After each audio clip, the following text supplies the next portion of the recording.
What's going on, everyone? Welcome to Bourbon and Bullshit podcast with some good friends, great drinks, and a little bit of BS. So grab a seat, pour up something neat, and welcome to the show.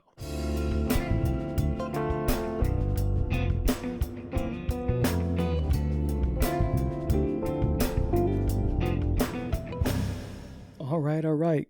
Well, everyone, it's the end of the year for us, but today's going to be a fun show. I've actually been a really big fan of our guest today. His name is Lucas Assis, a passionate content creator and expert in tequila and agave spirits, known for his engaging videos, deep knowledge.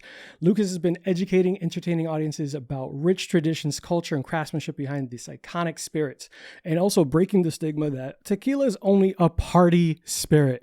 So, been trying to get a hold of him. He's a very busy man, so I'm happy to get him in the studio. Lucas, welcome on, man. How are you? Thank you so much for having me, man. Doing good. How are you? Can't complain, man. Every day above ground is good. It's the end of the year. I got some spirits in front of me. Amen.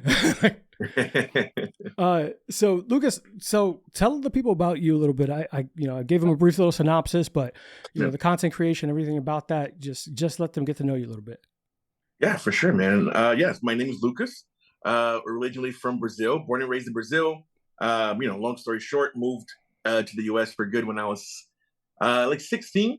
Once I graduated high school, I got my first restaurant job right out of high school, and I was a host for 5 years, I believe, here in LA. And it was one of those things, I really fell in love with the hospitality industry and everything that revolves around it. And I was always next to the bar where the host stand was, and I just saw them making drinks, and I was like, I want to become a bartender. So when I was 20, I was like, hey, when I'm 21, I want to bartend. So I was just really asking the managers all the time. And when I turned 21, I really started to ask them, hey, man, I really want to get behind the bar. Let me become a bartender.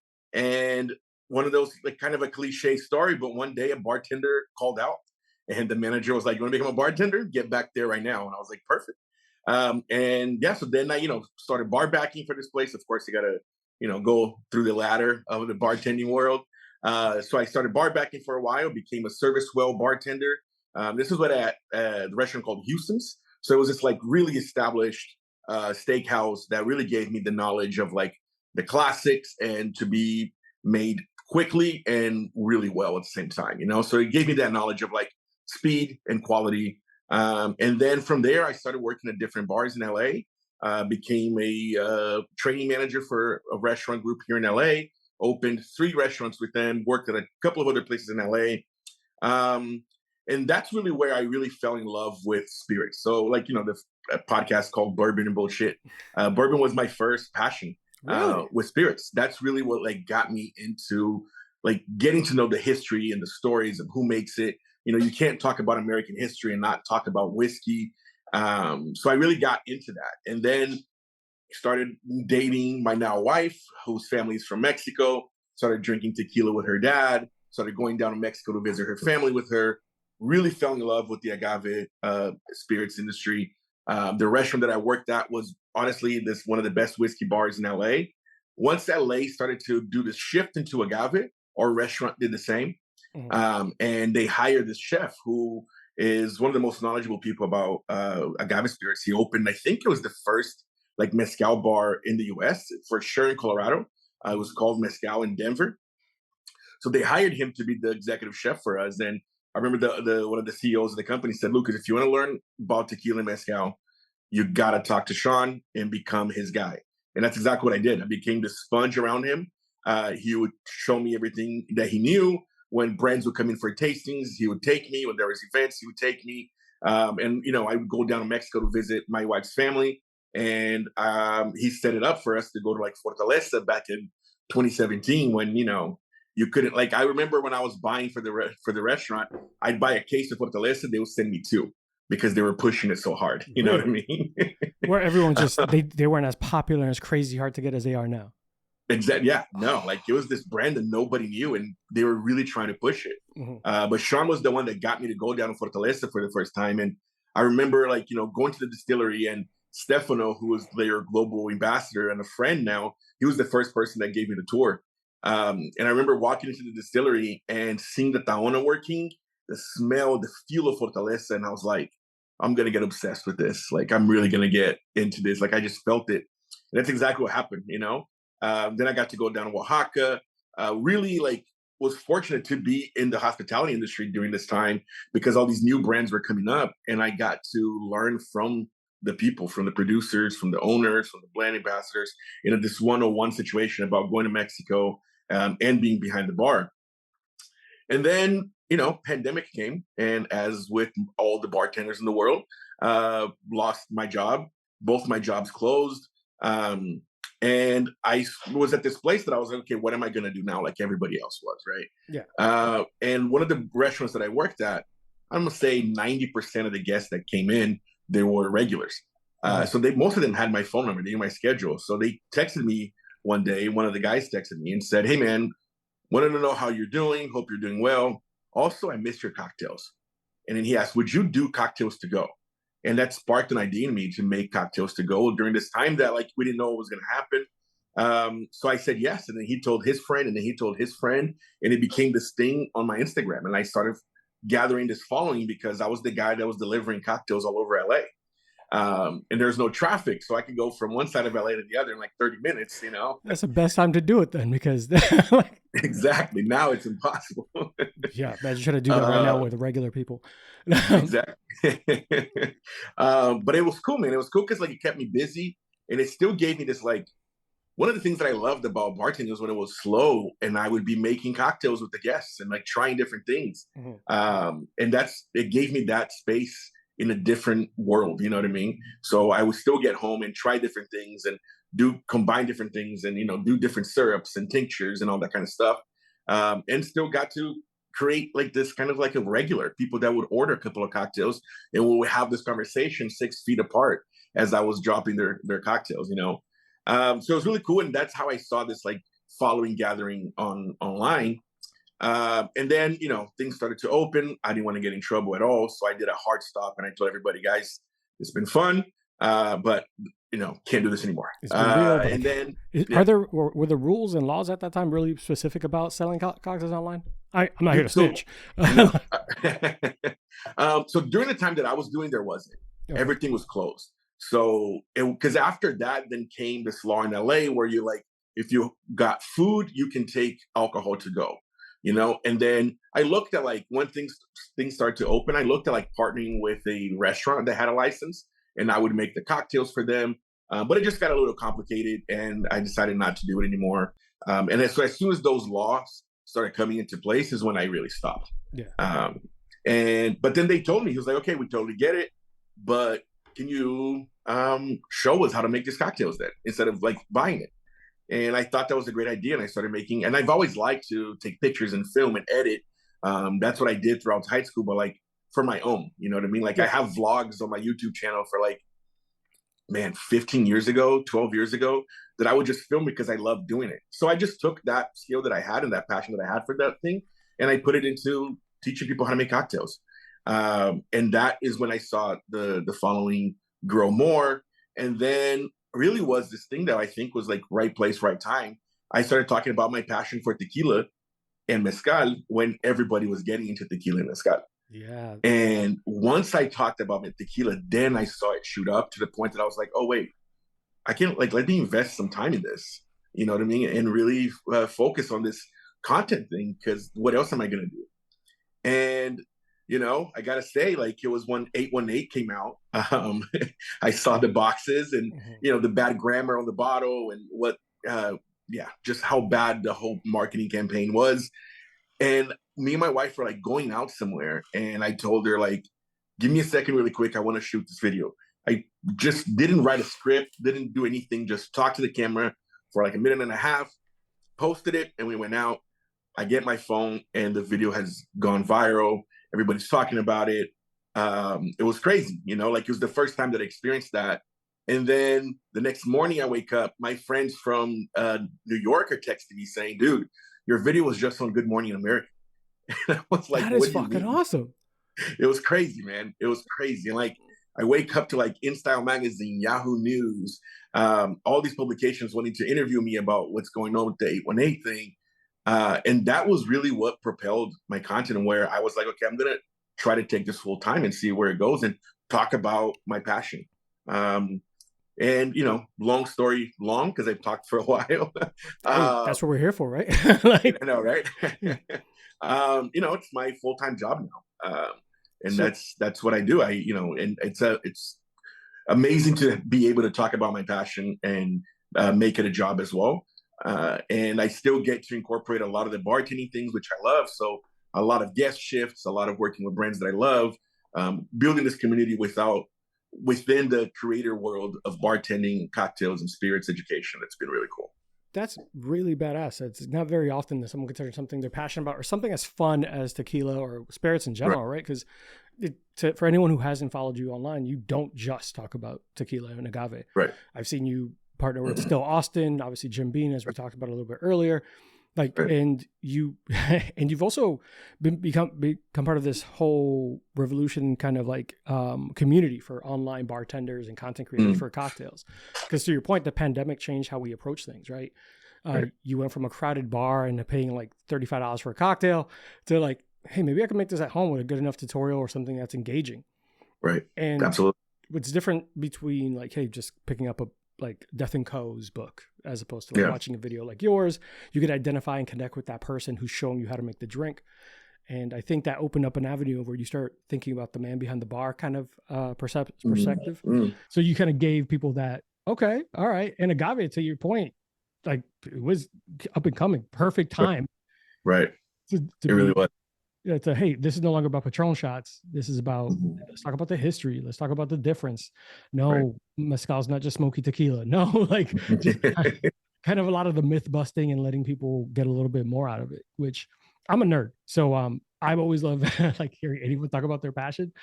So I think it was cool, man. That's badass. I love the come up story and the glow up. And how big of a deal was it to pop up and your family see you like, oh, so I'm on Good Morning America.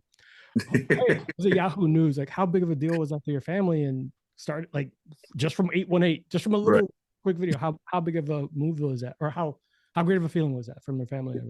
It was pretty cool, man. It was pretty cool. Like, telling my dad, like sending the articles, like, hey, just talk to InStyle magazine. My dad is like this very proud dad of everything that me and my sister do. So he's like, it was pretty cool to hear from him, and like even my family in Brazil, to get to share that with them. My in-laws, they're older. So it was funny to like, show them like, oh, look at Good Morning America, and showing them that I, showed my video and stuff. And it's cool because like we get to like explain to them what we do. Like my wife is we have an agency. My wife is my manager. And we have our own like manager that she deals with. So sometimes it's hard to explain to my in-laws, like, this is our job. Like, why is there so many bottles being shipped to our place and those kinds of things, But it was a really cool feeling. And it was that first feeling that me and my wife talked about, like, okay, let's do this. Like let's invest in like our time that I had now. Cause my wife was still working even more than she was before the pandemic. She was in like the childcare world. Like she worked for a nonprofit that had a bunch of childcares in the US, in LA. So she was the one that was really like listening to the different rules that were coming from COVID and all that. So she was working a lot during the pandemic. But, she was like, hey, you have this time. Let's really invest, buying the camera, buying, really learning how to edit. Let's invest our time in this. And it was cool. It was cool that was the first video that made us have that feeling. That is awesome. And our significant others are always going to be our biggest supporters, right? And they see a vision that we might not right away. No, absolutely. Even my fiance will tell me a day in and day out, she's like, hey, this is what you're trying to do. The podcast is what you're trying to do. Buy the equipment, buy the stuff. Exactly. You never want to go back and say, I wish I tried harder or invested more into it, invested more time, energy, and effort. She's like, okay, cool. Don't buy the brand new shiny toy next month and show. Big fucking deal. This could turn into something big, or you can just keep fucking on and spending money on stupid shit. It's true, man. Absolutely. And it's a privilege to have a partner that believes in you like that too, It's really cool. 100%. Yeah. And she's Dominican, so she yells at me a lot. Yeah, my wife's Mexican from Michoacan, so I get it. I'm just playing. Listen, our significant others, if you are listening, we love you very much. All love. We're very happy who you are. Lucas, let's take a quick break. Just hearing Don't Drink and Drive. I like to tell people as we're continuing to enjoy these spirits, when we get back, we're going to get to know you a little bit more and talk about the drink of the day. Is that cool? Sounds good. Perfect. Hey guys, while you're listening to the show, we know that you might want to partake in some drinks with us and enjoy the libations. Here at Bourbon and Bullshit, we ask that you drink responsibly. Don't drink and drive, avoid Amazon one-click buy, and for the love of God, do not text your ex. You do not need that kind of closure. They've moved on, so should you, Joseph. You should stop Facebook stalking. She knows. She knows. Now, all jokes aside, don't do anything dumb, take care of yourselves, and be safe. Thanks, guys. Now back to the show. We are back with Lucas Assis. So we heard about your origin story, heard about the come up, heard about like the factors that went into it. Around like, what are the brands that you have highlighted on your show and on your content is Lalo, and Right. I've never heard of it until I found your list. So you had a list online of like top mezcals and tequilas that you recommend. So I walked around like ABC Liquors and Total Wines and all that stuff looking for this stuff, and I was able to find the Lalo, the regular strength Blanco. Well, we'll get a better image up later. Tell us a little bit about this brand and what attracted you to it. Yeah, absolutely. So Lalo is like it's a newish brand, you know. I want to say it's like, Lalo's probably 5 years old. The idea of it is older, but the actual brand, I want to say it's around 5 years old. And I just saw it started to come up and see the bottle. I think it's a beautiful like bottle that represents like modern Mexico. And one of the brand reps at the time, now he's within the company too. He messaged me one day on Instagram and he said, "Hey man, we'd love to meet you. And Lalo is going to be here actually to do like this education thing at the bar that I work at. You should come." I was like, perfect, let's do it. So I went and I met Lalo. And Lalo is just like this nicest guy ever, you know, literally like tequila royalty. But just this nice guy, super humble, super personable. And we started talking and he told me the story, you know, like how he is the grandson of Don Julio himself. He grew up in a distillery. So Don Julio started his first brand, and then Lalo's dad, who's also named Eduardo or Lalo, was the one that really took Don Julio to the U.S. Don Julio actually thought that he was like, no, nobody's going to buy tequila in the U.S. And his son was like, no, let me take it. So his dad essentially was doing what Lalo is doing now. It's so crazy to see this like history repeating itself within the brand of his dad, you know, going to restaurants and traveling all over the U.S. And that's what Lalo does. Lalo, you know, again, is now a friend. And like, you go on his Instagram, man, dude is all over the place. And it's not like it's work trips, you know what I mean? He's like educating people and talking to people and like shaking everybody's hand and telling his story. You'll see that passion that he has for the brand and for this like family legacy. But it's a really cool story, you know, like when Don Julio sold to Diageo, which is, you know, the biggest conglomerate of brands in the world, one of the clauses that they had was that Don Julio and his son couldn't make tequila anymore. So this like non-competing clause. Lalo was at that meeting when he was like 15. They forgot about the teenage kid that was sitting in the meeting, you know? So he decided to make tequila, and he always loved tequila Blanco. He only wanted to do a Blanco where the true essence of the agave is. There's no influences of any wood, any barrel. So he really wanted to start doing this tequila. And then his childhood friend, David, was working, I believe he was working for Diageo at the time. And they were going to do a story about Don Julio. So they met up at a wedding in Guadalajara. And they were like, hey, I want to know more about your grandpa. Like, can you tell me stories about them? Because we're building this thing to talk about your family history within the Don Julio brand.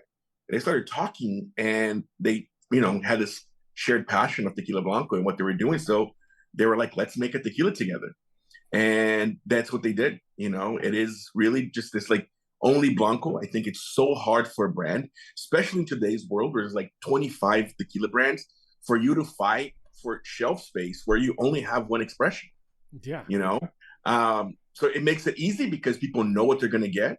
It's, you know what I mean? But I always talk about, like, I get brands talking about messaging me, or people wanting to start brands all the time, asking me how to get to a level where like Lalo is or Fortaleza is. Two things that those brands have in common is history, and you can't replicate that. I was about to say, you know what I mean? Like, there's a long lineage of like that experience and everything, and there's you know how to get it done, as opposed to someone brand new without like it working that. Right. And there are great brands that have been started with people that don't have a history of tequila making.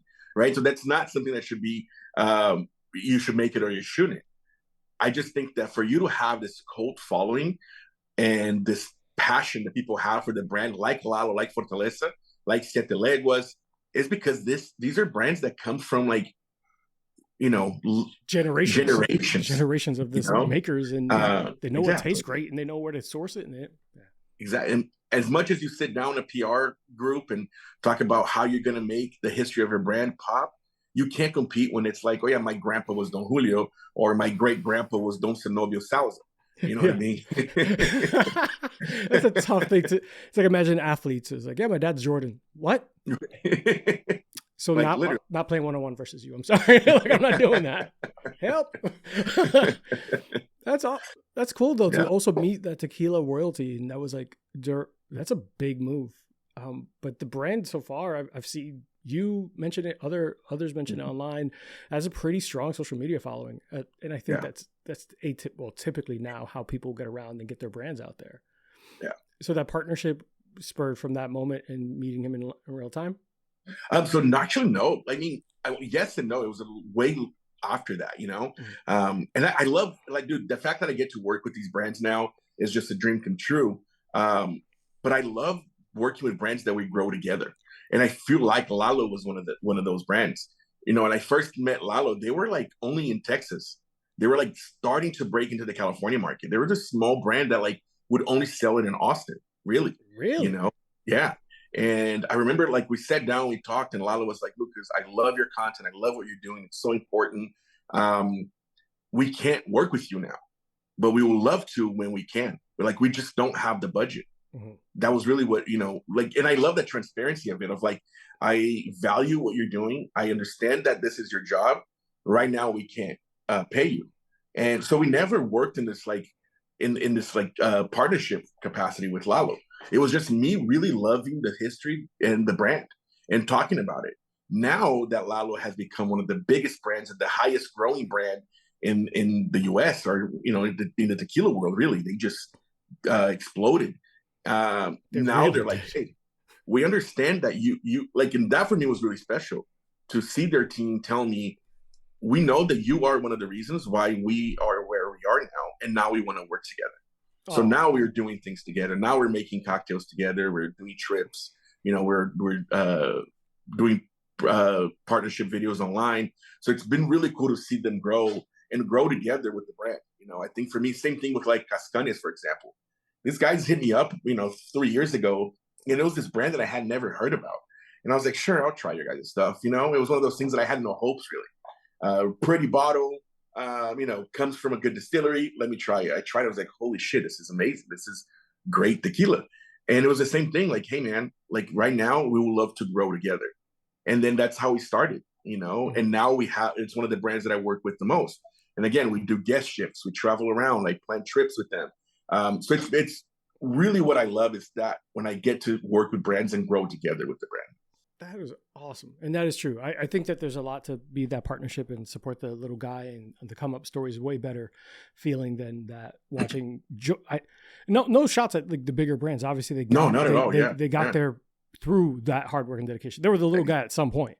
Exactly. They've done that work already. Right? Yeah. They're established. They got there. They recognize the reason why you walk into a place and say, hey, let me get a Jack and Coke, is because they got established and became a household name. Absolutely. But when you get to be part of like someone's origin story, it's really cool. So I can imagine that must have been a great feeling, seeing them grow. You're growing, like just kind of supportive of each other, and knowing that where you guys started is better than just wondering, right? Yeah, for sure, man. It's really cool. Yeah. I like it. I love to hear, man. Like Lalo, I'm not gonna lie. So I really wish I could get you a better shot, but this bottle is gorgeous. This is the Blanco. I did find the high proof, but I wanted to get something a little less high proof, because we have the Fortaleza high proof, the barrel proof. We have all that at the house, and my fiance doesn't necessarily drink it. It just ends up being me. So I got the Blanco, which is only an 80 proof, smooth as hell. I've had it in normal, just neat. I poured it first thing because I don't like being a liar. I don't want to be here. It's like, oh, I love this brand. I love this product. And it's like, have you tried it? No, it's still right. I'm going to return it. No. But I really enjoyed it. And I do think that one of the things, like I said, I'll talk about the drink of the day in a little bit, but one of the things that you did with your social media is giving people kind of an easy way to figure out the brands that are good or the brands that you recommend. Yes, like, everyone has a difference of opinion. I could say, hey, that's not my favorite tequila, but you gave people options. When you see all these brands, all these random names, all these things, it's very hard to distinguish what's good. And all these bottles aren't cheap. So for the casual that's exploring agave spirits for the first time, to have kind of a guide like, hey, this is what you should try. Super helpful. Because I am not going to lie to you, agaves maybe 4 or 5 years for me, like really getting into them and learning about tequila and mezcals. Like one of the reasons why I even got into mezcal was the brand El Legal had a really great campaign about someone being a pendejo. And I fell in love with the brand. I was like, whoever is there has a great sense of humor. and I could get down with that. So I checked it out. I wish I had your list earlier about that. But the drink I did make today, though, we like doing the drink of the day, is called a Carajillo. It was one that you featured on your social media at some point, but Lalo has it on their page. For those at home who ever want to make this cocktail, it's, in my opinion, a better espresso martini. True. So it is simple. It's equal parts, at least from online. It's 1 ounce the tequila blanco, 1 ounce liquor 43, which is kind of an orangish flavored, like vanilla. There's like 43 different ingredients, and the major one is vanilla. Yeah, it's 43 like herb. I was laughing. I was like, herbs and spices. What is this, KFC? But it's really good. And then 1 shot of espresso for all of those Latinos who love espresso. This is a perfect cocktail for you. I made it, put it over a nice clear rocks, big cube, and then you could garnish it with 3 espresso beans. This cocktail is fucking fantastic. I loved it. I want to make more of these. Liquor 43 is going to be used heavily in my house because of it. And I'm always been the guy who doesn't like espresso martinis. Like they just, okay. I'm not a big vodka dude, but this one actually has like some oomph to it where you could taste the tequila come through. Lalo's a fantastic spirit.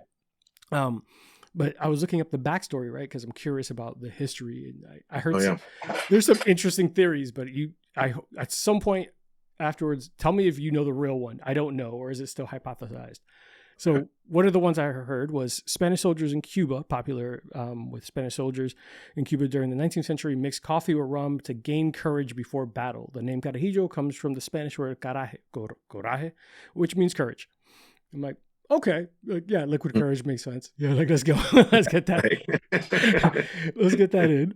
Then there's a spread across Spanish-speaking countries. Carajillo spread across Spanish-speaking countries. Blah blah blah. It says the origin story came from one says they were leaving or to leave because it was faster. It says Spanish citizens were trying to basically kill 2 birds with 1 stone. It's like I want to get coffee and liquor in me because I have to leave right now. Right. And I'm like. Yep, I can find the efficiencies in that. But you tell us, what have you heard or what's the history behind the Carajillo? Yeah, man. Carajillo is it's a really cool cocktail because it's so regional. So the one that you're making now, that's a Mexican Carajillo. Oh, okay. Yeah. So the stories that I've heard is that it did originate in Cuba from the word coraje, and they're just like a Carajillo. I know that, but the Spanish has their own Carajillo. So it's funny because whenever I post a Carajillo recipe, sometimes it goes like the algorithm puts it into Spain, and all the Spaniards are like, "That's not a Carajillo. That's not a Carajillo." But yeah, Colombia has their own Carajillo. Cuba has their own Spain, and then the Carajillo that we know, like this one, honestly, I think I'm just gonna say it's the best Carajillo is the Mexican one. Was born in Mexico City, so it was such a regional drink to Mexico City, and the recipe is just a shaken espresso and liquor 43. I saw that. That's the original recipe. Yeah. And then sometimes they'll have like a burning cinnamon and like an orange zest. With the popularity of the cocktail in the recent years is where we started to put tequila in it. And I love that 1-1-1 ratio. It doesn't get too sweet with the liquor 43. So yeah, it's crazy to see how in the last 5 years, I want to say, it's become a household cocktail. But 5 years ago, it was a cocktail that really got mostly in Mexico City as like a dessert cocktail. Yeah, I did see that because, which is funny because for a lot of people, that are listening, some of our listeners are Hispanic, and we know that like traditionally you can have an espresso at dinner at the end of the night and stuff like Right. that, where it's seen as almost dessert. And when I tell some of my American friends or not Hispanic friends about that, like, oh, we have coffee after dinner, they're like, Italian friends like, oh yeah, we get that. But my non, they're like, how could you fall asleep? It's like it's tradition, man. Like we run on caffeine all day long. You have an espresso for you to go to sleep. Right. Really? I love that. I love that someone understands me, because I tell people that I was like, I could have coffee whenever and I'm fine. It doesn't really impact me. But I do love that. Like similar cocktails, everyone kind of makes a version of their own. Like there's like 4 base cocktails. Like everyone has a version of a daiquiri, which is just something else. Everyone has a version of a flip. But I love how we keep exploring and kind of changing cocktails. So like you said, being regionally specific and getting that our own like spin on it. This is delicious. So for those who have not, I am not sponsored or partnered with Lalo, but I highly would recommend buying this and having it in your house. And once again, I'm not a brand partner for anything, so I will tell you it's better than half the tequilas you probably own. So like for the casual tequila drinkers. Yeah. Obviously Fortaleza and all that's great. And I have a couple of those, but that's it. That's our drink of the day. I love the let's find an efficient way of getting a little buzzed and have that liquid courage. So, which makes me want to ask you, I ask every person who comes from the industry. We have had bartenders, bar owners, chefs. We have some pretty industry intense people come in, and I always ask everyone what their deathbed cocktail is, because I typically find it interesting because it's never what I expect it to be. Right. I think I guessed right one time. Like really? Yeah. So what's yours? So I'll say mine is not agave cocktail. See? My favorite cocktail, my deathbed cocktail, is a Sazerac. So for me, I love a split base. So Sazerac, it was originally made with cognac, then it got into rye whiskey. So I like a split base of both. So 1 ounce, 100 proof rye, like Rittenhouse rye is great for a Sazerac. 1 ounce of a cognac. And then you just do a sugar cube, Peychaud's bitters, which is a New Orleans style bitters. And you do, some people rinse their glasses with absinthe or herb saint. I actually like to put maybe like 1/4 of an ounce on it, stir it with a lot of rocks, pour it in a rocks glass neat, and then you do a lemon peel on it. That's my deathbed cocktail right there. That is a good one. That's not what I expected from the guy I brought on here for agave. I'm joking. I know, right? But that's awesome. And I think you already told us in your origin story was that you started with a love of whiskey and bourbons. That's right. That jump was really unique too. Because even here, I have a Bourbon and Bullshit podcast. I started with rums. I started with Caribbean spirits. So you have Brugal, Añejo, 1888, like all that. Like Brugal is one of my like cornerstones of my house. I have Brugal almost everywhere. But changing dynamics, and one of the bars I give a lot of credit to here and locally is the Courtesy. They had a rotating old fashioned that had Brugal 1888 in it, which made me go down the path of cocktails. I was like, oh, I know this spirit. This is good. And try this. Try this. And I just ended up falling into this giant black hole of trying like different spirits, and eventually ended up on the bourbon / whiskey. Like, became one of those fanatics. So that's cool to hear. That's cool, man. That's awesome. Yeah. I'm like, I've always liked rum, but I'm getting more into rum now. Starting to get a little obsessed with it and like reading on the history, especially, being Brazilian. Cachaça, and it's one of those things that like, the grass is always greener. I run into this all the time. You go to Oaxaca, and there's a lot of people from Oaxaca that don't drink mezcal. There's people from Jalisco that are like, oh, I don't like raicilla. But it's the same thing in Brazil. Like, oh, it's cachaça, it's our thing. But like, give me the whiskey, give me the tequila, give me other stuff. But I started getting more into cachaça now, and almost feeling like kind of embarrassed. I'm like, how am I, let's say, a spirits educator and don't know the history of the spirit that's like embedded in the culture of my country as well. You know what I mean? Yeah. It predates rum. Cachaça is older than rum. So it's been awesome to like be able to like, dig up the histories and watch these videos of these educators and really learning about the story and the history of cachaça. That a lot of times is very tragic and very dark because it comes with a lot of the slavery in Brazil. But now I want to go to Brazil, visit my mom, and tell my mom like, hey, I'm going to take a week off to go try distilleries and visit like I do with tequila and mezcal, you know? Yeah, that's actually dope though. I mean, better late than never, and you're still getting Exactly. And it's you, regardless. I think even if as much education as you can try to get on any subject, period, there's always going to be more. Right. There's always going to be some connection. Like I think you highlighted about Mexican foods and culture and how embedded that is into like cultural dynamics of almost everything. Like, oh, you think vanilla? You like vanilla? Yeah, that's Mexican. Yeah, you like this? That's like on the surface, people wouldn't have really known how deep those roots and those ingredients go. So there's always something else to learn, right? Absolutely. And that's the beauty of it. Like that's why I don't like, you know, when I do these things or like articles, they want to put like agave expert. And I'm like, no, that implies that I know everything. And there's no such thing. You know what I mean? Like one of the reasons why I love this is because you're always learning. Yeah. I could go to 100 palenques. Every time I go to one, I hear about a production method that I haven't heard about. And I love that. That's what really keeps me so interested in this space, you know? Yeah, 100%. Bro, I try to do as much research before every guest comes in. Their industry, like history, everything like that. And then they'll still come on and surprise the shit out of me. I'm like, what? Right. You did what and what? Or hey, we're gonna feature a brand, like one of the brands I really enjoy right now is Penelope, and then finding out stuff about them. Then they go on TV and talk about stuff that wasn't online, and or find out something about the process or a bottle that they've been working with for a while. And I'm like, what is going? Or you find even more history about Brugal and Dominican Republic, and then you hear about that influence. It's just, even for me, I'm Dominican. Like my family, born, raised, everything like that. Well, I was born in the Heights, which is little DR. But you know, growing up around it, we still learning. I'm still, so that's the beauty of it. And I will make sure not to call you the expert, the guy who knows a lot. But I'm gonna pick your brain a little bit for those who are casuals and don't necessarily know the difference when agave spirits, and kind of, because you are that guy at least knows more than me. When we're talking about tequila, agave spirits, and mezcal, comparing the two, like what are the key, like the myths versus the truth? Because people make misconceptions. I think the biggest misconception is that mezcal is a smoky tequila. You know, that's probably the one that like irks most people in the industry when they hear people say that. So we can talk about the difference between both and what makes a mezcal, what makes a tequila. There is this saying that every tequila is a mezcal. Not every mezcal is a tequila. Like bourbon. Essentially, that's true.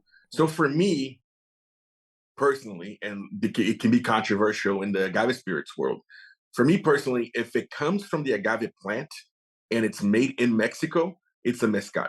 That's what it's been traditionally called for the last, let's say, 400 years, right? So mezcal is kind of like the whiskey. So it's it's the main category, and then you have all the other things within mezcal. That being said, if you go into who can register mezcal, there are 9 or 10 states that can register mezcal. I don't agree with that. I think that should be erased, and I think it should be all of Mexico. 100%. Of course, you have Oaxaca, because Oaxaca is the state that produces the most mezcal. But then you have San Luis Potosí, you have Guerrero, you have Michoacán, you have Durango, some of the states that have tradition of making mezcal. But then you have Jalisco, where mezcal was born. They're not part of the domination of origin of mezcal. So, really? Yeah. You can't make an agave spirit in Jalisco and call it a mezcal legally. That is so dumb. Yeah. So it's you get money involved, and it gets tricky. I think one of the biggest issues with denomination of origins in Mexico when it comes to agave spirits is that, so the power of that is to the state. There's a private company that is able to register a spirit, calling it mezcal or calling it tequila. Within mezcal, there's 2. Within tequila, there's only 1 company. The problem is that that's who has the power. When you go to France with the appellation of origins in France, like Champagne, for example, that power is within the producers. So that's why they're so rigorous about really, saving that tradition. When you get a private company and the state involved, they're just going to go to where it gets more money, So Jalisco is where mezcal was born, but they do have raicilla, which is a style of mezcal that can only be made in 19 municipalities, I believe, in Jalisco. And they also have tequila that can be made in the whole territory of Jalisco. There's other 4 states that can also make tequila, but they're just a few municipalities, not the whole state. So I know it's probably like making it even more complicated, and that's why it's so overwhelming. Well, no, that's why it's interesting too, because there's a lot more depth to why something is called something and not. But I did not realize that even where Mezcal originated can't claim it. Can't claim it, yeah. No, neither Colima or Jalisco, where it was born like in the little border of those 2 states. That's where we believe Mezcal was originated from. That is so unfortunate. And yeah. the aging and cooking process is different, correct? Yeah, so within tequila and mezcal? Yeah. I mean, yeah, so that's the biggest difference then between mezcal and tequila. Tequila is steam cooked. So the agaves are steamed, either in a brick oven or in an autoclave. An autoclave is like this giant Instant Pot, pretty much, the pressure cooker. Both make great tequila. One is not better than the other. A lot of people say like brick ovens only. A lot of people say, that autoclaves aren't good. I think we're at a point now that both are good. Very few people are going to be able to tell the difference between a brick oven and a slow pressure autoclave tequila nowadays. If you ask me, of course, I'd say brick ovens, but you know what I mean? It's this, I don't like saying that there's no better or worse. There's great tequilas in both sides. Yeah. You also have a diffuser, but that's when it gets bad. Diffuser is this giant machine the size of like a basketball court that power washes the agave really and breaks down on the fibers, essentially making this agave vodka. Mezcal, the agaves are roasted. So they're roasted in underground pits. So mezcal is not smoked. Smoke is a part of the production of mezcal, because the way they do it is that they have an underground pit. They put firewood there. They burn the firewood, put volcanic rocks on top, and then they put the agaves on top of that. So there is an element of smoke, but they're not smoked. They're roasted in underground pits.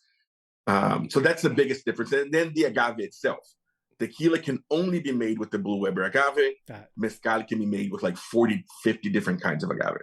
Yeah, I did read that. I did a decent amount of research previously because my fiance is such a big fan and all that. But yeah, that is really interesting. It must be a really cool sight to see the like volcanic rocks, all that, and you get to see those when you do your tours and all that. And that must, I think that the process is. You remember that old show on Discovery? It's like How It's Made. Right. I would sit there for like hours. You could put a marathon on that and I wouldn't move.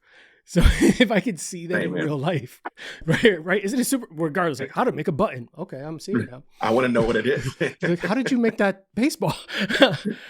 So seeing that process, even when you go online and you see their tours and you talk about the process of aging or the agave plant, or even seeing the giant agave plants that people are cutting up and doing all this, I'm like, that's so awesome, in the culture and the background on it. And then just people end up thinking tequila is just tequila. I know. Yeah. For me, like going back to when we were talking about the first time I went to Fortaleza, like to walk in and see the amount of work that goes behind the spirit that you love, like that was the switch for me. You know what I mean? Like it really is. I don't like to say that you have to go to Mexico to experience what tequila or mezcal really is, because there's a lot of people that can't go back to Mexico, to their own country. But going to these places and seeing it being made in front of you, it really does switch your mentality. You see the amount of work, and like, dude, I love going to these trips and like seeing the beautiful distilleries and going, like, you know what I mean? Like in this influencer creator world, we get to see a lot of cool stuff. But my happy place is a taverna or a palenque up in the mountains somewhere, hidden away. You know what I mean? With like 4 fermentation tanks, an area for the crushing, and then like 2 stills. And you just sit there and you have carne asada where you're trying different parts of the distillation, hanging out, helping them cook, helping them mix the fermentation, helping them load the stills. Like that, that's what I love, man. Like every time I get to do that, I'm like, this is what I really, really enjoy doing. You just spoke my language.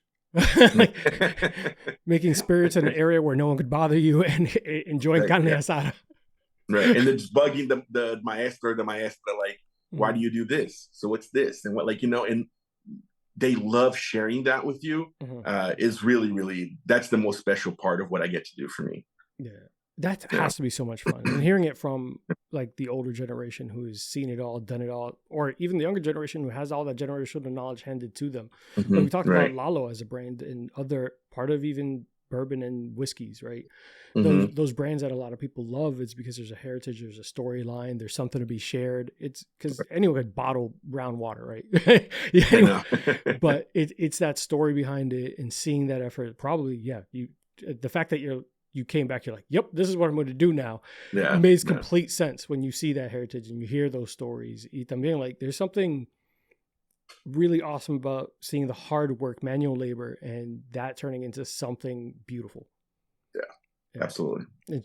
And I always joke about it that like there are three universal languages. It's food, alcohol, and music. Love that. When any of those three are involved, you have that great memory, that core thought, like, oh, I remember that. Because no great story started with salad and tap water. Like none of those, all the nights I remember are not those combinations. Right. So being able to share that, kind of having that moment, that's awesome, man. I'm glad that that brought you to where you are now, and it turned into this very, very big success. But we're going to take a very quick break from the sponsors. We're going to keep picking your brain, and I got some more questions for you. You got time up for me? Sounds good. Right. Absolutely. Be right back, guys. Sponsor of Bourbon and Bullshit, Big Bang Boom Collective is Orlando's burlesque and cabaret entertainment group, comprised of Midnight Fables Cabaret, Big Bang Boom Cabaret, and Foxy's Den. Follow us on Instagram at Big Bang Boom Collective, or join our VIP email list for info on upcoming shows by visiting www.bigbangboomcollective.com. Yeah, so hopefully you guys enjoyed that message from our sponsor, Miss Aurora Fable from Midnight Fables Cabaret. They actually won, Orlando Fringe came through. It's an international festival for creatives and all these things. So they have a burlesque conservatory and burlesque show that they replicated the Masquerade of the Red Death by Edgar Allan Poe. And they ended up winning, and now they're performing at the Plaza Live here in Orlando, a massive show for them. So it's going to be really, really badass. So Aurora has been one of our biggest supporters. Remember how we talked about there's some people around you that support and say, hey, step up your game and I got you. This is one of mine. She yells at me on a constant basis. Like her and her husband are really good friends of mine, and from the beginning. So cool. So it's always cool. Yeah, exactly. Similar to you, seeing her grow and blow up. So I'm gonna send her the sound clip and be like, I really do appreciate you, but I'm gonna delete it from the regular podcast. All right, so we talked a little bit about the brands that we were sharing, but you have a specific brand. I don't have that bottle in front of me, but I want to hear a little bit about it as well. Like I want to dig a little bit into your bartending background and interesting stories you might have had. But tell us about this brand, because I saw it online and that label's dope. Like beautiful label. Yeah. So this is the Cascawín Destino here. So this is not out of the US yet. There's probably just a few bottles in the US, probably here in LA and in Orlando because of the Agave Social Club. He's in Orlando too, and I know he's got a couple. Oh, I did not know that. You need to put me on with him. Like, oh, for sure. Yeah. Is it Is it Tran? Is his name? No, Doug. Oh, okay. I have a guy out here too. Cool. Go ahead. Sorry. Okay, cool. Yeah, he's Agave Social Club on Instagram. Good friend of mine. I was literally just texting him right now. Yeah, and he has a podcast about tequila and mezcal and everything. I really feel like I might have met him. He might have been at an Orlando Whiskey Society meeting. Probably, yeah. He's small world. We'll talk later. So tell us about the brand. So this is the new Cascawín Destino. Cascawín, one of my favorite tequilas of all time, made by Chava Rosales in El Arenal, Jalisco. This is not sponsored. I just really, really love this brand. So they're putting out, I think it's been 4 years that they're doing a special release every year at the end of the year. So they have the Aniversario, they have the 11 Bricks. I'm trying to look at my shelf to remember the other ones that they've done. They had the Cero de Luz, and then they came out, this is this year's Destino, Destiny. And it's always like some experiment that Chava makes, just gets really nerdy with it. So this one is very nerdy. It's a blend of 6 tequilas that are blended together to make 3 tequilas that then made 1 tequila.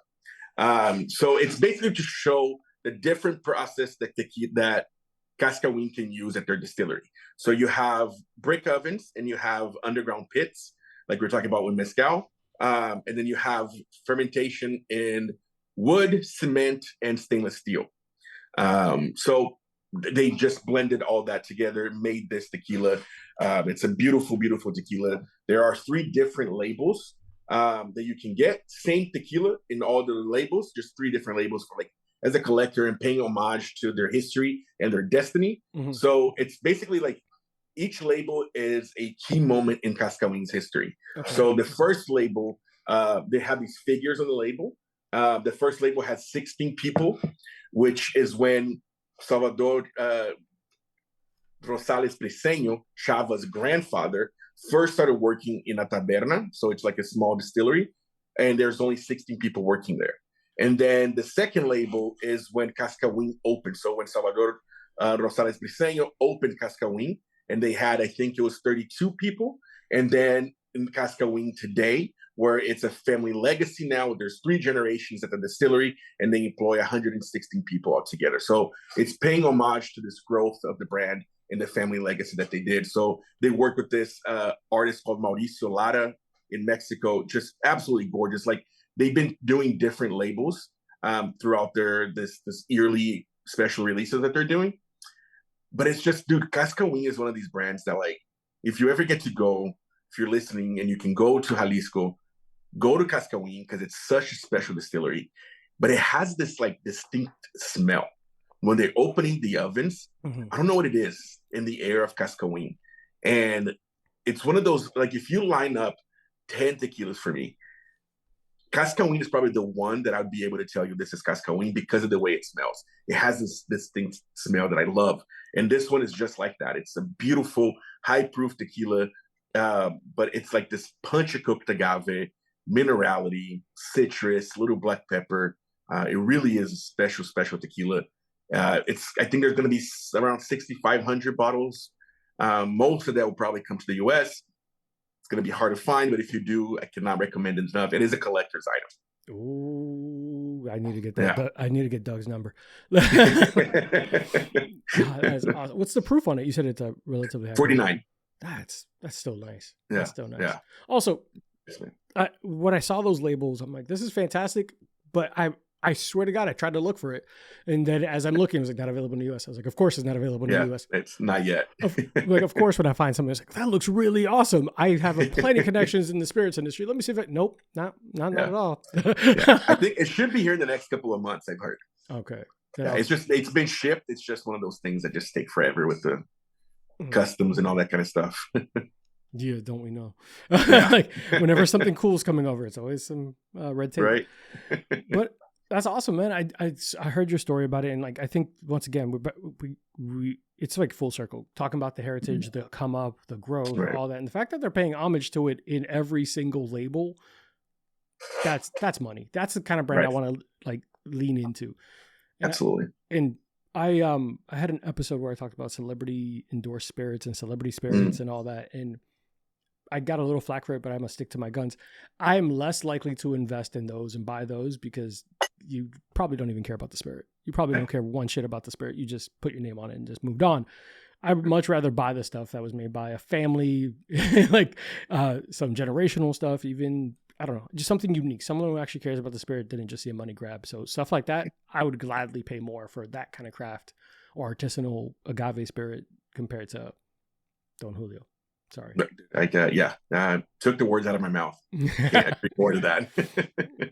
Yeah. I don't know. It's interesting. But yeah, I'm going to check it out, and I'm going to get Doug's number from you, or find out. But outside of that brand, I did ask you about a diamond in the rough through your time working in like the bartending industry and working with all these people. And one, I'm pretty sure you have plenty of crazy or interesting stories about in the weeds and stuff like that. But did you ever find a spirit or cocktail that completely took you by surprise that you're like, what the fuck is this? Like, this is amazing. You're diamond in the rough. Yeah. So there's this brand called Entre Manos. And I have a bottle right here too. It's this right here. Oh, I've never seen that. Dude, I think for me, this is like one of the brands to watch for 2024 and 2025. Again, one of those brands that like, they're new. It's a couple he's Mexican. She's from Spain. They lived in Spain. So they first went and sold it in Spain. Now they're going to the US and Mexico market. They actually started selling first in Mexico, then the US, which I love. But it's one of those brands that they reached out to me again. Good distillery, good master distiller, somebody that he's part of the Salza family, but didn't have this notoriety 2 years ago that he has now. So I tried it and I was like, oh yeah, they sent me a bottle. I was like, this is good. And then they sent me the second batch and I was like, oh, this is better. And they sent third and fourth. And I just saw the progression of holy shit, this is getting delicious. And then they sent me this Entre Manos high proof here. This right here, when I tried it, it blew me away. There's notes here there's nutty note that I've never gotten from a tequila, from a Blanco tequila. So it's been amazing to see their progression. And yeah, their passion. And Jaime Villalobos Salza is the master distiller. Yeah. And we got to, I got to meet him a couple of times, and just this passionate guy, of course I love tequila, right? But I just love listening to people that are passionate about what they do. I don't care what kind of topic it is. There's just these things that I love listening to people talking about what they're passionate about. Same. And you know what I mean? Yes, I'm here. We're talking about the, right. You're talking about the show, how it's made. I just want to listen. I remember I went to this thing in Durango with this Mezcal brand, and one of the owners of the Mezcal brand is a cattle rancher. And he took us around the ranch and was telling us about, I even forgot the name, but how he raises the cattle to make sure that he's growing good grass. And this area of Durango was known for this really tall grass that everybody thought was bad for the soil. Turns out it's amazing for the soil. It oxygenates the soil, makes for better agave. So he's literally talking for 2 hours about cattle, which I've never cared about. You know what I mean? I don't know anything, but I was so interested, and I still remember to today because you could feel the passion. Anyway, that's kind of what Jaime is for tequila making. You're laughing. You're like, I got off top. No, perfect topic. I have no beef with any of what you. No, there's never not the show is Bourbon and BS. Whatever trails we go down, I'm 100% about. That's the goal, right? Yeah. I think that's. I have to agree with you, but that's an interesting brand. I wonder if I could even get that around here. I think I'm pretty sure they're in Florida. Okay, I'll look into it. Yeah, that's dope to see. Yeah, man. So that was the brand and that was within this year. You know what I mean? That they've been making these different batches and now this high proof, and it's pretty awesome. I'm really loving and love seeing the progression. Yeah, and so we have a couple of local brands here, and hopefully they're going to listen to the full amount of this before they judge me or get mad at me.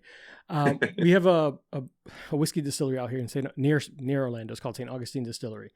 Okay, and throughout the years, they've gotten better, but there was a point where I'm like, I don't want any of this. I don't want I don't want to try any of this. It's not really good. And I think what's really cool is that they got a master distiller in. Their gin was always great because gins are not necessarily a difficult spirit to make. Mm-hmm. I hate to say it that way. Gins are very complex in flavors and nuances and all Absolutely. this. You get the floral notes, you get all this, and I get it. And citrusy notes, depending on which kind of gin. Is it a dry gin, London dry right. gin? There's complexities in almost every spirit other than vodka. I don't like vodka. But me neither. It doesn't taste like anything. I don't want it. But they made a couple of whiskeys, and I have friends that they swear by it, and I would try them. I'm like, this is not really great. I'm not driving 2 hours to get subpar whiskeys.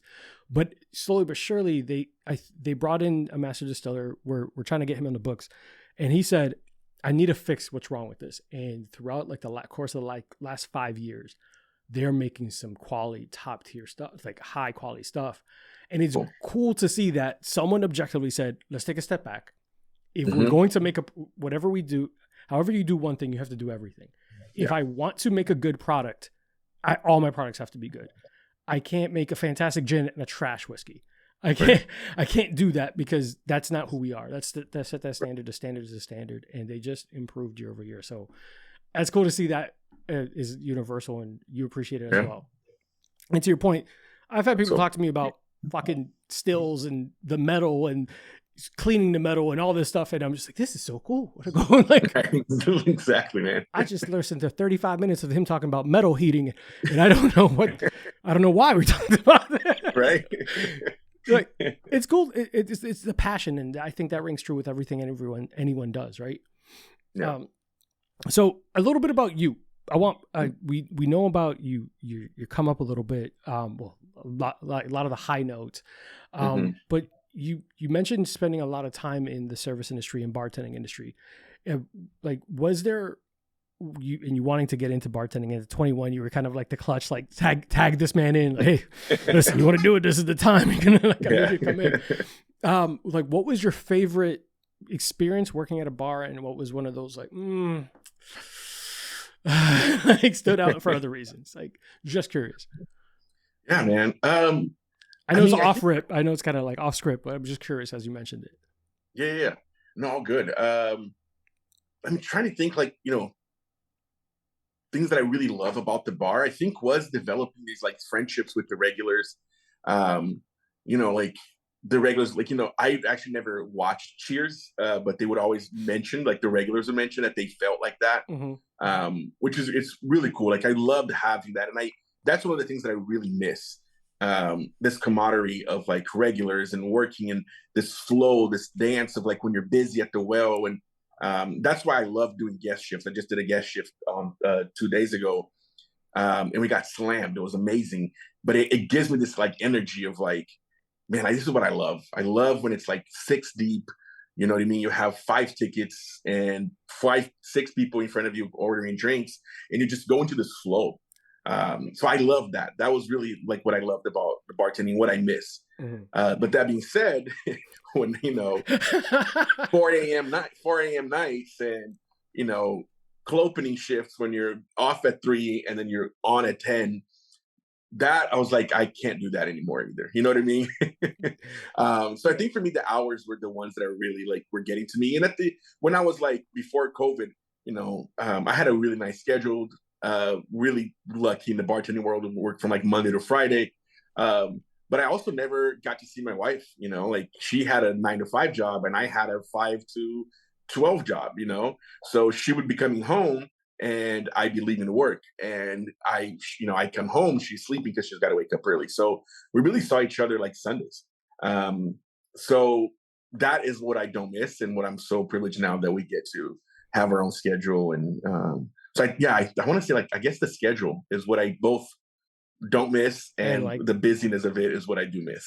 That's really telling, man, because anyone who's been in the service industry for a while, so I worked industry adjacent, like security at some spots that I'll tell you off air, things of that, like, and I have a lot of friends in the service industry. I'm really close with a lot of them, and the joke is, the joke is I don't know how to be calm. I worked retail pharmacy for like 23 years. So I only know hustle and bustle and go. I'm from New York City. So when my service industry friends are like, oh, like they complain, but you could tell like they love it. They don't know how to run quietly. Like a lot of my friends, like, I don't know what to do with my free time if I have free time. I'm like, what? Absolutely. Like, what the hell? Little touch. Know how to chill. Yeah. Hey, bro, when you make that shift into like a corporate job and you're just like, go, and people were like, what's wrong with you? Like, hey, we can respond to that email in 2 days. 2 days? Like, I got stuff to do. Like, what's wrong with you? And your wife, you said that she is involved, since you made this your full-time job, and she gets involved with your production as well. Is this like a partnership or? Yeah, not so much the production, like the filming and the editing and all that. That's still all me. Hopefully, the next year we'll be able to bring someone else in to edit and all those things.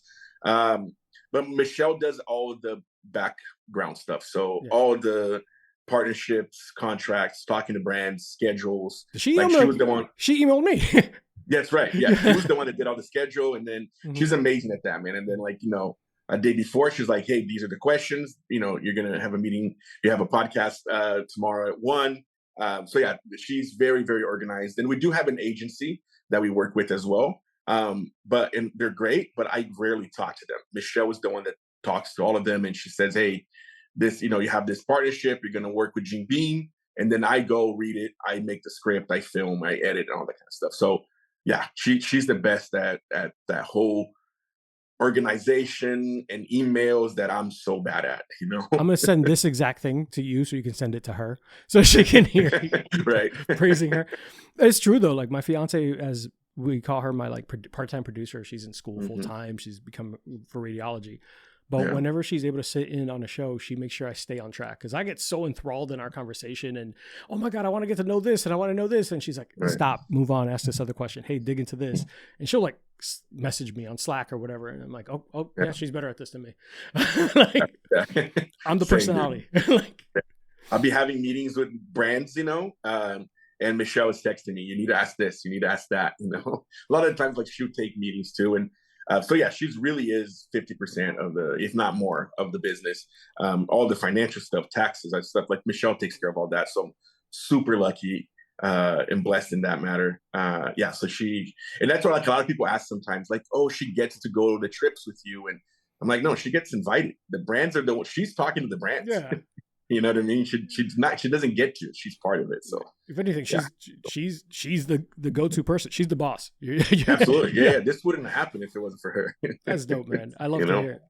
So we're in a perfect segue. We were talking about Jim Beam. So you recently have been featuring this product and here in Bourbon and Bullshit. Once again, not sponsored. I don't know them or anything like that.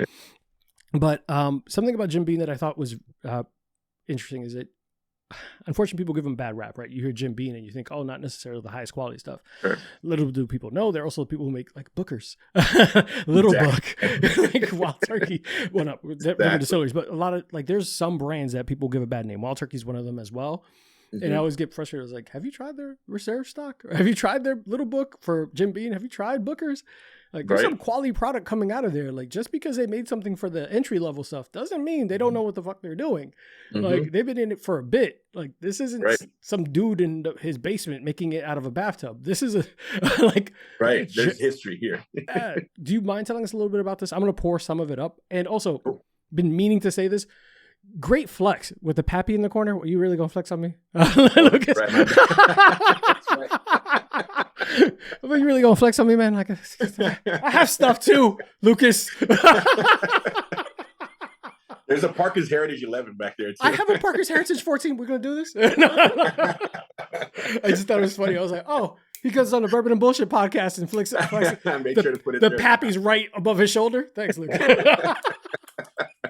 It's always there, man. Every video, I promise. I know. All jokes. Hey, gotta have some fun in it. But I saw it, I was like, that's what we're doing. But I'm gonna pour some up. I don't know if you want to pour some too. I don't know if you have time to. Yeah, man, for sure. Actually, I'll pour a little bit of the Cascawín if that's cool. Oh, either one, because I don't know. Yeah, where did I? So I don't know if you saw the video that I did with my dad. Yeah, you made him old fashioned for the first. Yes, 100%. Yeah. So you've never made him an old fashioned before? Can we talk about that too? Like, how you gonna be a bartender and never hooked your dad up with an old fashioned? I know. He's never really been into cocktails, you know what I mean? And he's like the last 6 months, he's like, I taught him how to make a flip once, and that's what he made for every guest. Like his friends were like, when I saw them, like, your dad made me this cocktail with an egg in it, and I was like, a flip. He loved making it. I feel like old fashions are now the new thing because he was like, "Can you teach me how to make an old fashioned?" And I was like, "Dad, perfect timing. I got this Jim Beam partnership. I think it'll be great for us to do it on camera." But yeah, now that I'm looking around, I think he did take that bottle because that bottle's not here. Oh, all good. All good. I'll pour it up, but you can tell me a little bit about it since it's your partnership. And once again, I am not a paid sponsor or a partner of them, but curious. I am, but I really liked it. So no, man, it was really cool. It was like, honestly too, it was one of the things that I wanted to focus on in the last 6 months is to not just talk about agave spirits and, expand the horizon in my education and on my channel. Of course, agave spirits is what I love, my true passion, but so is other spirits and, things that are like whiskey and rum. So I purposely started to post more videos about histories of whiskey and rum and all those things. And it was really, really cool when Jim Beam reached out and said, "Hey, we love your channel. We'd love to partner for our new winter reserve." And it's the Jim Beam that we know, but in toasted barrels, finished in toasted barrels. So I'm sure toasted barrels slowly toasted gives different notes to the whiskey. And I tried it and I thought it was like a great, for the bang for your buck for this time of the year. Higher proof, I think it's an 84, I believe, right? Just found out. Yeah, it's a 43 ABV, so 86. 86. And yeah, so it's great for an old fashioned, great neat. It's one of those like versatile bourbons. And it was really, really cool to work with. One of the things that got me in their brief too, that I was like, yes, I want to work with this. There's a stigma, right? Like how you're supposed to drink your whiskey. There was one time I made a video 2 years ago that I said, let's make an old fashioned. So I break it down the history of the old fashioned, like all that kind of stuff. And I said, you can use whatever bourbon you like. I love using a wheated bourbon for this. And I pour a Pappy 15 on it. How much flack did you get? And I never mentioned Pappy. I just said, I'm going to use this wheated bourbon. Made it because, dude, the comments are just insane. People get so mad. So mad. And I was like, that was the whole point of the video, that you're supposed to drink however you like it. And on the brief, they said, we want to emphasize that you're supposed to drink this whatever damn way you like it. And I was like, so that's exactly when I want to work with that, Yeah. I completely said that multiple times over and over on our shows. Like, hey, look, you paid for it. Take it how you want. Yeah, mix it with Coke if you want. I don't care. I know. But I know bartenders is like, I won't pour Coke over Pappy. Like, I will put them in 2 separate cups because you ordered it. You do what you want from it. Right. And I'm like, okay, man of principle. I get it. I'm not mad at you. But at the end of the day, as a consumer, if I want to spend whatever amount for Pappy 23 and say, I'm going to drink a Mountain Dew, which is originally meant to be a mixer for whiskey, which is an interesting story. That's on you. You paid for that. You do what you want with it. Like, I'm not here to tell you what to do. I might not do that. That's not for me, but I'm not here to judge you however you take your spirits. Absolutely. I will tell you, and this is full transparency, this is not a joke for the show or anything, or because you have a partnership. I'm really upset how good this is, because it was like $23 and I've been spending a lot of money on what I thought was better stuff. I'm pissed off. God damn. Well, it's 86 proof. So for $23, dude. Like, yeah. For 23, it does have that scent, like taste of vanilla, like some cinnamon. And I'm not one of those pretentious people who's like, oh, I taste notes of like almond and leather and blah, blah, blah. No. Same. No, I feel half the time I feel like those guys are lying. I'm like, you didn't taste any of that. Why are you biting leather? Like, how do you know what leather is? Sorry. But this is actually very, very good for, especially like you said, bang for your buck. And it could be fantastic in a cocktail. So not mad at it. Sure. Yeah. Oh, agreed. So you made your dad an old fashioned. Tell him how to make it, and now that's his new go-to cocktail. If you had family coming, like kind of like in the same vein of your deathbed cocktail, like what's your Mona Lisa of cocktails? Which is a cocktail that if you had family, friends over, and you're like, hey, this is my ish. I put my stamp. This is Lucas's cocktail. What is it, and where did you like come up with it? That's a good question. So there's one cocktail when I was first, and it's like nowadays I probably wouldn't make it, but I just remembered now when I first started bartending that I created at home, and it became the drink for the family at everything we did. It was just grapefruit juice. I'm gonna say it, but vodka and Saint Germain. Get out! I was 22. But that for like 2 years, that's the cocktail that we would drink at every family thing. Nowadays, we've evolved. So my family knows me, and this is kind of like, I made it because Michelle is the one that makes cocktails when the family is over. She's the one that's mixing cocktails and creating things, which is really cool. But everybody's like, hey, look, we want one of your cocktails sometimes. And me and her are like hosting, but also don't want to be making cocktails the whole time. So my family now knows that I clarify a bunch of stuff. So I have things upstairs right now clarifying for Christmas, So it's always different. I always do like a milk punch where there is like 6 bottles on ice, pour it, and you have yourself a great cocktail. So I'm like, I think a trick for you to impress your friends, your family, and not be behind the bar all the time when you're like hosting a party is clarify cocktails, because everybody loves it. It's a novelty. It tastes good, and you just pour in over ice and you're good to go, Definitely. Yeah, we actually, we've done batch cocktails like the Lion's Tail, all that, but we've clarified a couple of random things that people were surprised about. So we made like the New York Sour clarified. Yeah. And that's gives you such a beautiful aesthetic, pouring the red wine over all that. Clarifying is really cool, time consuming, right? And when you tell people what it is, they're like, that sounds gross. Don't worry about it. It'll be fine. Like, exactly. Drink the cocktail. I know that these are the last couple questions we got because I know you're a really busy man and probably want to spend some time with the missus. So I did ask you if someone was coming into tequila for the first time and something that they definitely had to try. I know you have a list, but if you wanted to simplify it, what would be the 2 tequilas you would recommend for someone who's never really been a tequila person? I would say, and this is personal, right? Yeah, of course. There's regions of tequila. There's the Valley region of tequila, and there is the Highland Valley of tequila, Highlands area of tequila. Very distinct taste on both. I'm more of a Valley. That's where you're going to get briny, citrus, a little citrus, a little salinity to it, very bold, earthy. Mm-hmm. So I would go Cascawín, Tahona Blanco. I think that is a great, easy to find. That's a big key, reasonably right? priced. Yeah. You know what I mean? Cascawín, Tahona Blanco. If you have a good store that has good tequila, they will have that bottle. Incredible. I could tell you Fortaleza, of course, but chances are you're not going to find it. And if you find it, it's going to be a crazy price, which sucks. So Cascawín is an amazing tequila. And then I would do like Ocho. Ocho because they show, one, the Highlands area, so you can contrast the value over the Highlands. But they also talk even more into terroir because every Ocho bottle tells you what field it came from. So not only showing the terroir of the Highlands, but different areas within the Highlands.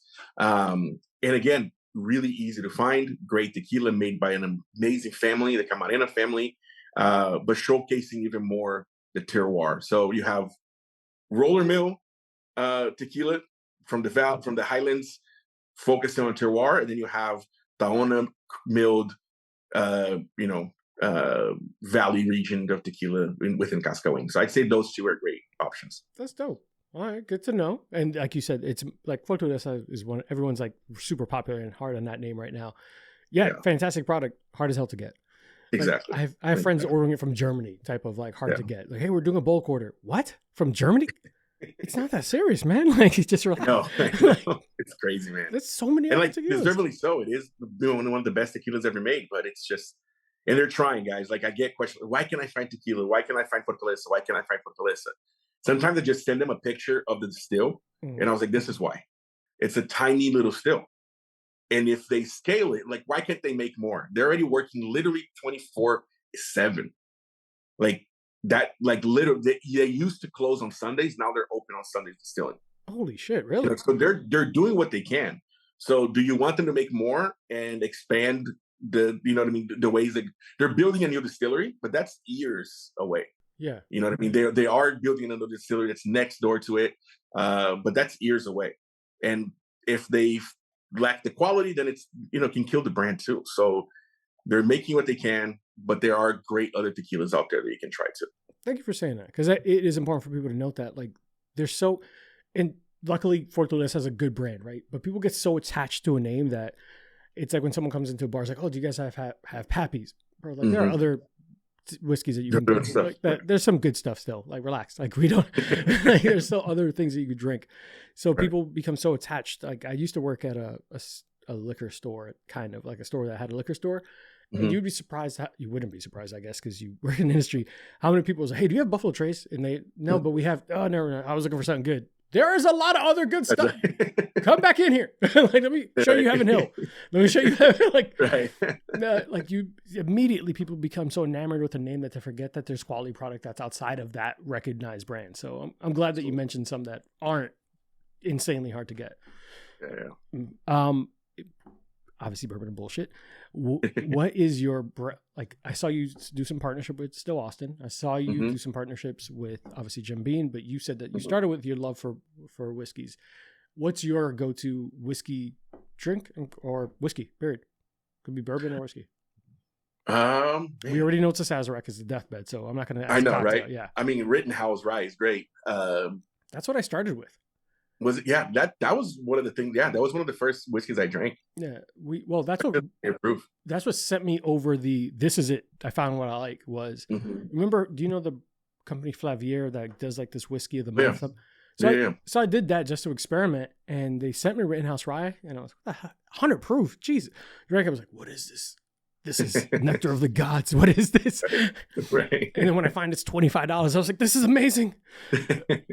But so Rittenhouse would be yours? Yeah, I think Rittenhouse is the one that I always have at home because if I'm craving something like whiskey, it's great and it's amazing in cocktails. And it's affordable, easy to find. You know what I mean? Yeah, I've been using a lot of still Austin in cocktails because especially their cask strength. I think it's cask strength elevates a little bit of the cocktail because you don't lose the spirit in the cocktail.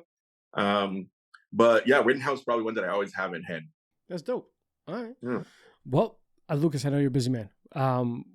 Any closing, do you want to share any upcoming events, any partnerships, or any items of note you want to share with the listeners at home? I mean, obviously in the future, I would love to have you back on, but sure. I know it's the holidays, like 5 days before Christmas. Well, 4 days. I know. Jesus. I know. Noche Buena is right around the corner. Yeah, man. It's crazy. I know. This year flew by. But no, man, I think, going to take it easy for this next month. I don't have any trips planned. Which I'm super excited to just chill after being home probably 6 months of last year. I was gone at least 2 weeks out of every month. So it's going to be cool to just chill for a little bit, hang out with the family. But yeah, follow me on, Instagram, TikTok, YouTube. I am going to be focusing a lot more on YouTube next year. So that'll be fun. And I appreciate you having me on, man. This was awesome. I appreciate all the questions and the conversations. It's been really cool. Yeah, man. I want to get to know you a lot more, but I know schedule restrictions. But definitely love everything that you've been doing in kind of elevating tequila and changing that stigma of it just being that party spirit. Because there are a lot of nights that I associate with Jose Cuervo that aren't great ones. Or I could barely remember. But your Instagram handle's at the Lucas Assis. That's right. And that's going to be at all your platforms, correct? All the platforms, yeah. And on your Instagram, if you look at his actual profile, he has a link tree for some of the products that you also endorse, some of the items that you use. And there's a tequila partnership that you have on there as well, right? Yeah, there is. And then there's also this rum that I did a single barrel with called Alambique Serrano. It's this amazing rum from Oaxaca. Incredible family and history. And there's a link for that too if you want to try it. Mexican if you like rum. high proof rum. Yeah, so I picked a single barrel with this store out in Chicago. Got to go down to Oaxaca for a week with them and spent a couple of days in Santa Maria Tlaxtitac, just up in the mountains, one of the most beautiful places I've ever been to, where this family has been making rum for 3 generations now.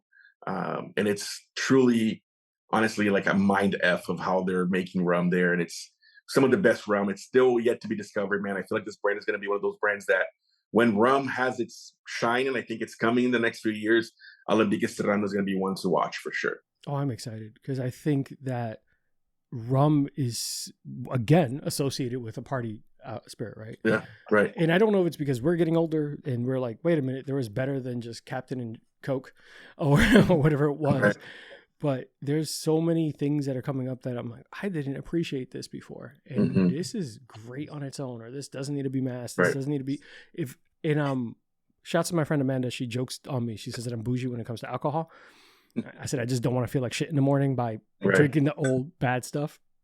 But definitely, I want to make sure that I will put that in the show notes, and definitely something we want to see if I can get my hands on. If I can order from there, I'll definitely shout it out because I know there's a link there on the link tree. I know there's also now a big run of like Mexican whiskeys too, which that's right. is insane to me. How this is I want to try it because I feel like this is going to be fantastic. Yeah, man. But absolutely. But Lucas, great to have you on the show. For those listening at home, definitely check out Lucas on Instagram. Follow him. Pin those notes for his recommended tequilas and mezcals. I use it when you're confused in an ABC and I can't find what I'm looking for.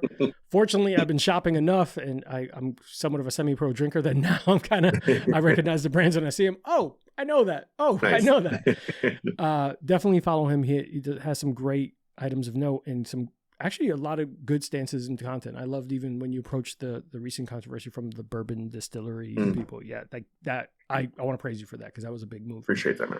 Yeah. Thank you. And if those who don't know what's going on, Google it quick. It was a pretty epic defense of mezcal as an industry. So I appreciate that you did that. Thanks, man. Especially coming from Bourbon and Bullshit podcast. If you're getting that appreciation from me, like saying like, hey, I should be on one side, and I'm just like, I'm impartial here. But guys, if you enjoy what we're doing, always share, like, subscribe, sign up for the Patreon. We are giving away for anyone over the $25 or more Patreon Bourbon and Bullshit rocks glasses, double rocks glasses, really heavy, great glasses, just so I can continue making this project and keep going forward. So like, subscribe, share it with your friends. 5-star reviews is at bourbon_and_BS because I'm not allowed to curse and it messes up my algorithms. Goddamn Instagram. And as always, guys, drink responsibly, don't text your ex, and avoid Amazon one-click buy, and stay safe. Bye, guys. Hey, guys, today's episode is brought to you by Burn Termite and Pest Control. I first met Joe Byrne on Full Frontal Nerdy Show and decided to give his company a try. They have been the best pest service I've ever had. From flexible scheduling, attention to detail, fair pricing, and everything you love about a small business, I highly recommend Joe Byrne and Burn Termite and Pest Control. It's a family-owned and operated business with over 30 years of experience in termite and pest. You can reach Burn Termite and Pest Control at 321-297-7985. Once again, 321-297-7985. And let them know Bourbon and Bullshit sent you. Thanks, guys. See you next time.